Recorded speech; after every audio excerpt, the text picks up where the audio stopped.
In January 2021, academics in the English department at the University of Leicester were given two pieces of good news. The first was that a round of redundancies could be expected. The second was that the department was henceforth going to provide a decolonised curriculum that would be dedicated to diversity. Faculty were told that this meant that medieval literature would stop being taught and that the teaching of early modern literature would be reduced. So out would go Beowulf and the works of Geoffrey Chaucer, and in would come what? The university insisted that Shakespeare was safe, but President and Vice-Chancellor Professor Nishan Kanagaraja said that it was necessary to change the course in order to be sustainable and to compete on a global level. What this meant in principle was that students would study a chronological span of English literature from Shakespeare to Bernardine Evaristo. Such courses would allow a chronological study of literature with modules on race, ethnicity, sexuality and diversity, a decolonised curriculum, and so on. Perhaps people should have been grateful that Shakespeare could still get a look in, but only a short while later it looked as if the Bard of Stratford-upon-Avon might be for the chop, or at least for the severe cutting, in one of the places that was meant to uphold, celebrate, and sustain his legacy. In May 2021, Shakespeare's Globe Theatre in London announced that it, too, was seeking to become anti-racist and intending to decolonise Shakespeare. The theatre on the south side of the Thames is near the site of the playwright's original playhouse and was reconstructed at enormous expense in the 1990s. Audiences were meant to be treated to seeing Shakespeare's work there in the setting for which he originally wrote the works, and for years tourists and locals alike rejoiced in the opportunity. But nothing is safe from the precepts of CRT, and the Globe's anti-racist seminars dedicated to trying to decolonise Shakespeare's plays appear to have unfolded in the usual manner. Experts claimed that Shakespeare's plays are problematic, which they may well be, but these experts meant the term only in the same dull and reductive tenor in which everything else in the era plays. The crack squad of Shakespeare scholars who the Globe unleashed included one who first complained that in A Midsummer Night's Dream the character Lysander says at one point, "Who would not trade a raven for a dove?" and then complained that this meant that Shakespeare associated whiteness with beauty and blackness with ugliness. Others claimed that Shakespeare used terms such as fair to denote someone good.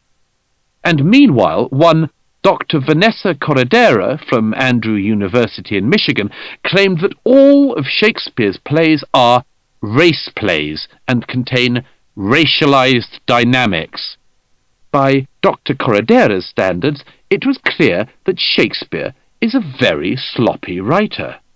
Talking about A Midsummer Night's Dream, she said, "In context with other plays and even the sonnets, this language is all over the place. This language of dark and light, these are racializing elements." It is an interesting claim, this, by a professor of English literature, that Shakespeare's language is all over the place. Before the recent racialized revolt, scholars of English had generally admired Shakespeare's way with words. But it takes a course of decolonizing and an anti-racism agenda to turn even that around, and for a place that is meant to protect the legacy of Shakespeare to commission and then respectfully listen to scholars whose own words and scholarship are so fantastically hostile and inept toward him. Inevitably, the Globe denied that it was assaulting Shakespeare and claimed that his reputation was safe, but there were already signs, which they should have been aware of, that this was not so. only months earlier, the school library journal had run a debate on whether Shakespeare's works should still be taught in American classrooms. According to one expert, Shakespeare's works are full of problematic, outdated ideas, with plenty of misogyny, racism, homophobia, classism, anti-Semitism, and misogynoir. She concluded that educators in America are coming to the conclusion that it's time for Shakespeare to be set aside and de-emphasized to make room for modern, diverse, and inclusive voices. A former Washington State public school teacher, meanwhile, said that she had already eliminated Shakespeare from her classroom in order to stray from centering the narrative of white, cisgender, heterosexual men. Eliminating Shakespeare was a step I could easily take to work toward that. Another teacher, a head of English at a high school in Michigan, said that teachers must challenge the whiteness of the claim that Shakespeare's works are universal. In response to these and other outlandish claims, Ayanna Thompson, a professor of English at Arizona State University and the president of the Shakespeare Association of America, said that teachers should continue to teach Shakespeare, but should do so alongside more diverse writers, such as Toni Morrison. This was suggested like a plea bargain, and as though no one had taught any black writer before, and that lovers of Shakespeare needed to put in some type of mitigating plea if their idol was going to be allowed to remain. The more this goes on, the harder it is to find any author who is deemed to pass any muster whatsoever. A Massachusetts school was one of those to ban Homer, deeming the Odyssey as just one part of a canon of texts by dead white men that were problematic. In such judgments, you see the whole canon of English literature being not reinterpreted, but simply deemed inadmissible. Students are told that all literature before the present day was abhorrent, and are then ordered to have extra portions of Toni Morrison instead. But at least Shakespeare was being assailed through an illiterate assault on his works. Other writers were not so lucky. In fact, at the same time, other writers were being blacklisted not for anything they had ever written or said, but for ancestors who they could never even have met. In the anti-racist stampede of 2020, the British Library announced that it had made a commitment to its staff and its users that it will become an actively anti-racist organisation and will take all the necessary steps required to make this promise a reality. As one part of this great commitment, the library announced that it was working to create a list of authors who were found to have any connection to the slave trade or colonialism.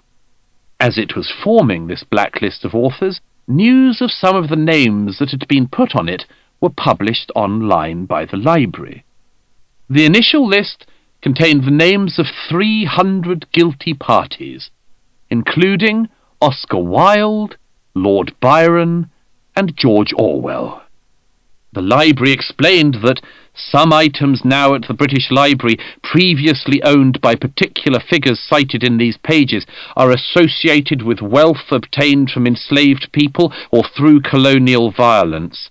Curators in the Printed Heritage Collections team have undertaken some research to identify these as part of an ongoing work to interpret and document the provenance and history of the printed collections under our care.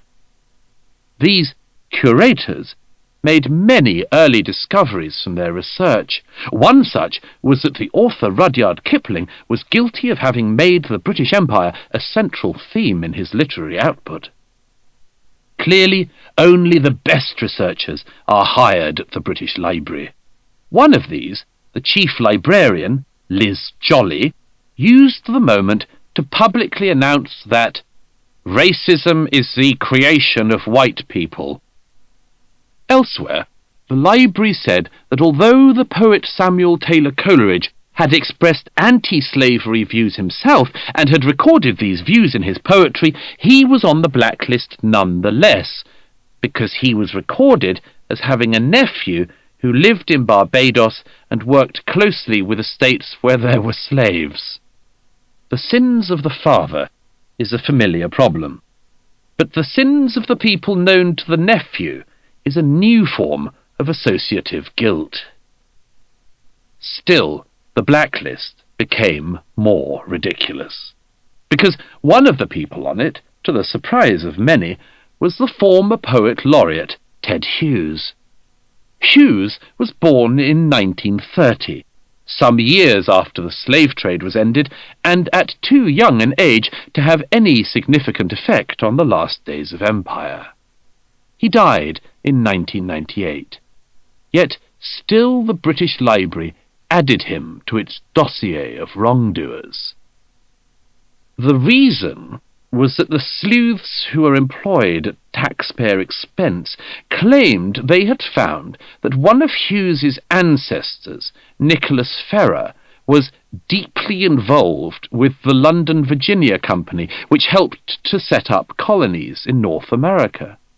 Of course, there was no claim that Hughes had any connection with Ferrer, because he was born in 1592, and even the British Library's research squad had worked out that they could not smear Hughes by direct link.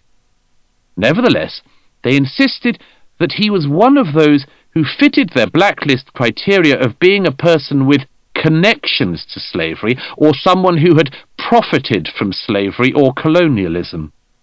The library's researchers had clearly not done any research into the extent to which Hughes might have benefited from this ancestor.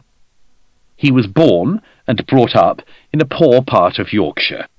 His father ran a tobacco shop, and Hughes made it to Cambridge University on a scholarship, making his career and what money he did from his own work. On this occasion, there was a short and sharp intervention from some of the few remaining adults in the room. First, some actual, real-life researchers not employed by the library did the most basic, cursory work. They pointed out that aside from the absurdity of trying to damn Hughes by association with a man alive in the time of Shakespeare, there were other distinct problems with the library's claim. For it transpired that Nicholas Ferrer had died without children. So even if Ted Hughes was related to him, it could not have been as a direct descendant. They also pointed out that Nicholas Ferrer was actually the author of a pamphlet attacking slavery before the British slave trade had even begun. The library smeared one of the 20th century's great poets by connecting him to a non-relation who had died centuries earlier and was opposed to the slave trade. It was not an optimal start for the British Library's project, and the estate of Ted Hughes clearly stepped in to demand an unqualified apology, which was forthcoming. The library announced that it wished to apologize to Mrs. Carol Hughes and to family members and friends, owing to a reference included in the spreadsheet to a distant ancestor, which we withdraw unreservedly. The library promised not to repeat the accusation and apologized for the distress caused. Hughes's widow welcomed the apology while lamenting the library's highly misleading comments. There are several reminders in this affair. One is that the people who claim to know what they are talking about do not. They are mostly ignorant, sloppy, and less than half-informed. The other is that the slightest firm pushback can bring about a reversal. So, why does this not happen more often? Why is it that the same language, ideas, assertions, and dogmatisms are able to run through everything? For that is what they have done. It doesn't matter how delicate or profound the subject, how frivolous or deep it might be. Everything is inspected under the same remorseless light, and everything comes out looking equally and eternally guilty. Racist gardening. Sometimes it is great literature.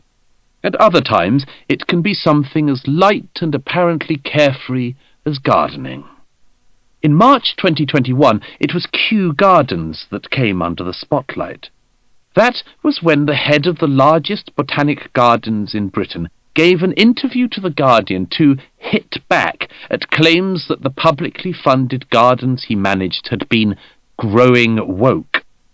The cause of the complaints had been the recent publication of a 10-year manifesto that had recently appeared, which said that the 5 key priorities for Kew in the next decade included having conversations about its links to imperialism and colonialism.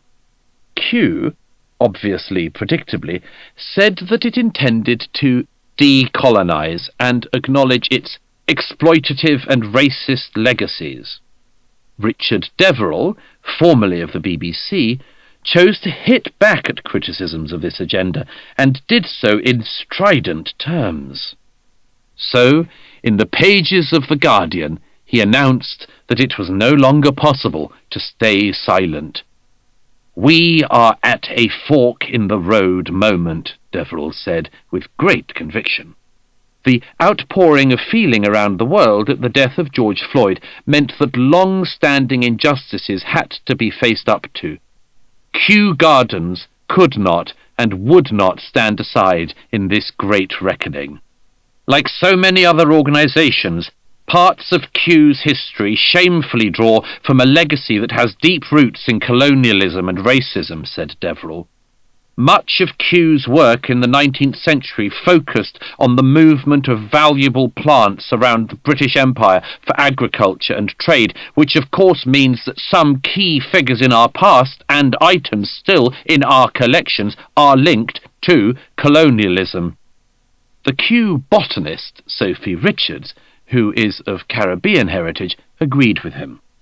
"We shouldn't forget," she said, "that plants were central to the running of the British Empire." But what does it mean, practically, to decolonize a garden? Mr. Deverill had part of an answer. For more than 260 years, scientists from Kew have explored every corner of the world, documenting the rich diversity of plants and fungi. "We were beacons of discovery and science, but also beacons of privilege and exploitation," he said. He also added that there is no acceptable neutral position on this subject. To stay silent is to be complicit. Each of us needs to step up to tackle injustices in our society. Yet, what is the head of a botanical garden to do? The one concrete idea Deverill seemed to have at this fork-in-the-road moment was to change the display boards and descriptions. For instance, the mention of sugar and rubber plants would be changed to reflect their links to slavery and colonialism. Elsewhere, he claimed that the gardens had been loose with their descriptive language in the past. They had referred to certain plants as having been discovered at certain times. The eagle-eyed Deverill was quick to point out that many of these plants had been known about by indigenous communities for years before Western botanists and explorers came across them, which, indeed, they may have been, but they were still discovered by the people who found them there and brought them to a wider audience that has been able to appreciate them ever since. Casting directors discover movie stars, and your friends discover a great restaurant across town. There need not be anything sinister about such a description. To quibble with it is to try to satisfy a grandiose claim with a piece of pedantry. But that seemed to be all Mr. Deverill had in his armoury.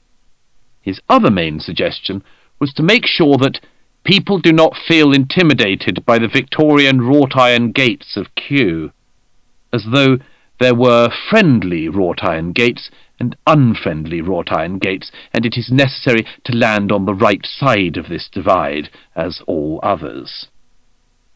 Nor was Kew the only such culprit. Indeed, the world of gardening turned out to be as resentful and desiring of offence as every other realm of society. Q had recently released a gardening podcast called Dirt on Our Hands, Overcoming Botany's Hidden Legacy of Inequality. In it, the BBC broadcaster James Wong had set out to explore the inequality and racism that lie behind the seemingly democratic and wholesome world of plants. Unsurprisingly, it turned out to be as seethingly racist as everything else. According to Wong, who is half Malaysian, somebody at the Chelsea Flower Show once complimented him on his wonderful English. On other occasions, visitors to the horticultural display had, he said, assumed that he would only be interested in tropical gardens. Another garden historian and presenter of the BBC's Gardener's World, Advolly Richmond, claimed that she often gets double takes because sometimes I am the only black face in many, many situations to do with gardens and gardening. Wong took to the pages of The Guardian to say that the great joy of the natural world is that it can transcend gender, class, race, sexuality, and political persuasions. And yet, he insisted in a piece titled Weeding Out Horticulture's Race Problem, it would come as a surprise to many people how much of a systemic problem racism is within the seemingly friendly, mild-mannered world of horticulture. Though, of course, readers of The Guardian would most likely not have been surprised at all by the deceptively friendly face of horticulture. In fact, the bigotry seething behind the mild-mannered facade would most likely have been just what lefty readers had been primed to see around every corner. For, in the November after the death of George Floyd, Wong had already taken to the paper to argue in favour of the politicisation of gardening. As the headline read, "Other arts are political. Why not gardening?" Wong attacked people he had overheard at the Hampton Court Flower Show 5 years earlier, who had complained that a horticultural installation that was inspired by the issues facing displaced people around the world was bringing politics into gardening. The complaint was quite wrong, he said. Since everything should be politicised, why should gardening not be? Examples of low bigotries in the world of gardening included that words such as native and heritage were used as bywords for better. Later, on social media, Wong reacted to a professor of cities and landscape who asserted that gardens are denied their political agency because they too often reveal uncomfortable politics. Wong asserted, even more boldly, that British gardening has racism baked into its DNA. On this occasion, his evidence was that presenting a planting concept once to a room full of 100% white people, someone said that they should use native wildflowers.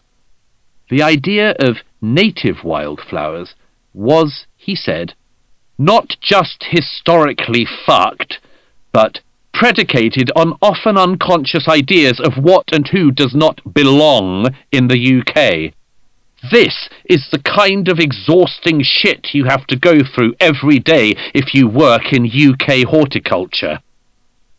All this certainly spoke to The Guardian's view. In an editorial supporting the head of Kew Gardens, the paper concluded that the ties of rhododendrons and flowering magnolia at Kew should not distract the visitor.